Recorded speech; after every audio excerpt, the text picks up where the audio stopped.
Sabi ko gusto ko po mag-explore. Oh, kasi So, parang sa Vigil, ikaw yung hindi naghubad eh. Sa isa mm, sa ano, ikaw yung pasweet doon eh. hindi nga po, hindi nga. Lagi ako nakadamit doon. Oo.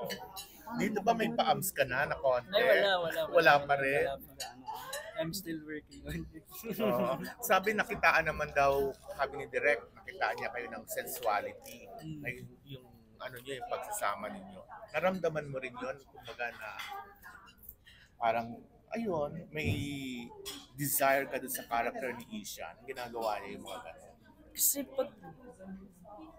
pag naging nasa moment ka na talaga, parang for me kusang lumalabas po sa akin. Lalo na kung na-shoot namin unti-unti yung parang pinagsamaan ng character ni Sander at ni Misha. So parang ayun ko, naging madali siya para sa akin. And kada eksena nararamdaman ko po yung mga emotions na dapat kong maramdaman talaga bilang Sander.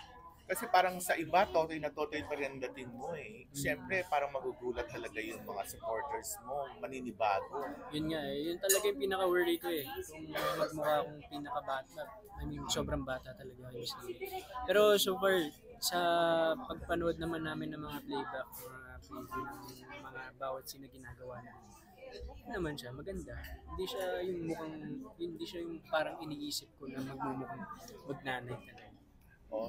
So, paano mo may kukumpara yung unang kissing mo, scene mo with Chanel dun sa Fake Blood dito sa eto ka na sa movie?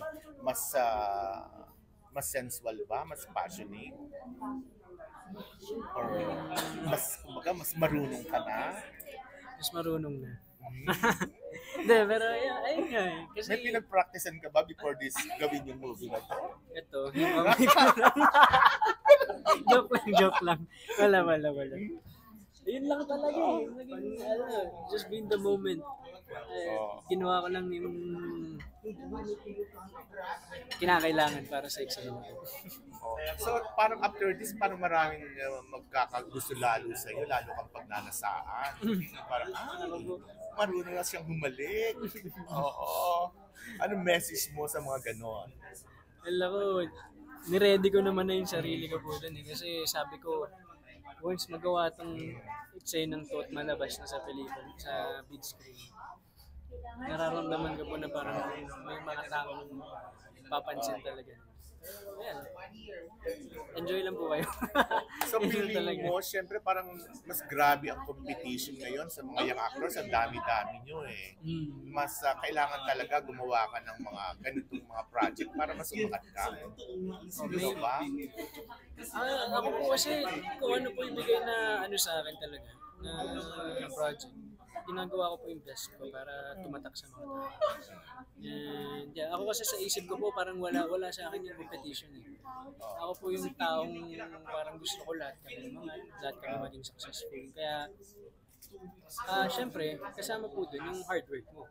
Kaya ako po, syempre, kahit na gusto kong umangat kami lahat, gagawin ko pa rin yung part ko, yung work ko na best ko talaga. Oh, kasi even sa Unbreak My Heart, kahit ang laki-laki ng cast, napansin ka pa rin. Oo. Ano pa mga aasahan namin sa'yo for this year sa GMA, sa mga projects mo? Marami-rami po. Bukod dito sa X and Y, hopefully malabas yung The Vigil this year din. And of course, mag-start na po ako mag-shoot ng bagong pelikula under Cinemalaya. And this year din daw po siya. Bida ka ron. Yes po.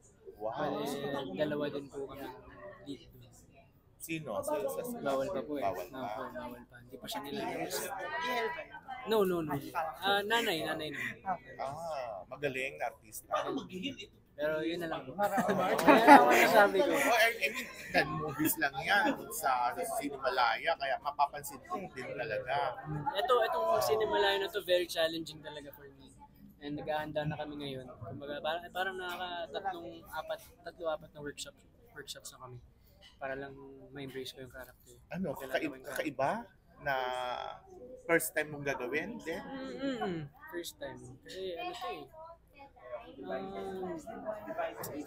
Kasi may pagka-dark siya. Ay, hindi mo pa rin nagagawa. Not really dark na kumapatay. Mahirap ba sa'yo na ganyan, mabigyan ka ng dark character? First din yun. meron ka na nagawang similar? First din. Oo. Hindi naman siya naging mahirap kasi nga yun, parang nakapag-apat na workshop na rin po kami. So, nagagamay ko na talaga yung character. Kaya pagka nag-shoot kami, parang naglalaro na lang din talaga. Ayun. Okay, thank you. Picture na lang kita.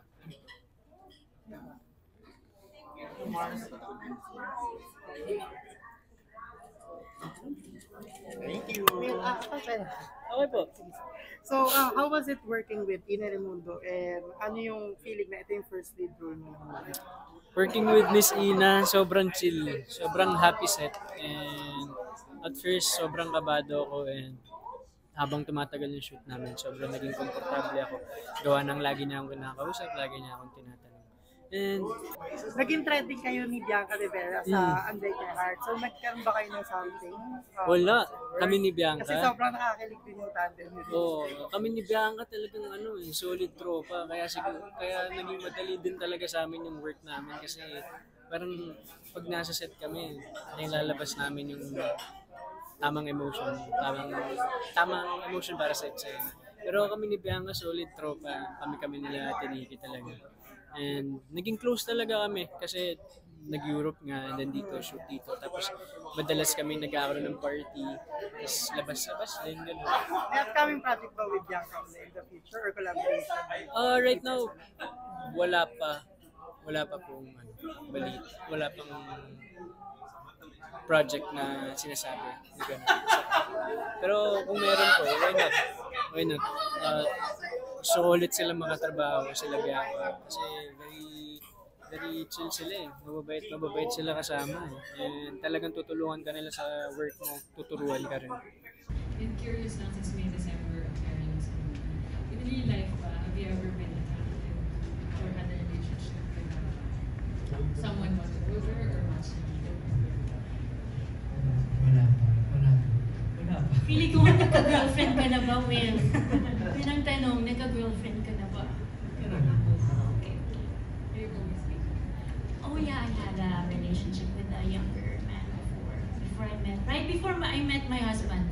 So yung boyfriend ko before him, he was younger than me. Tapos in-interview ako ni Giselle ka ng isang araw. Kung halimbawa, iba yung single ka ngayon, wala kang asawa, would you consider dating a younger man? Sabi ko, alam mo, hindi mo naman mapipili kung kanino ka makaka-connect eh. He could be younger or older. Hindi mo talaga masasabi. So yes, it's possible talaga. Thank you. Any more questions po from our friends?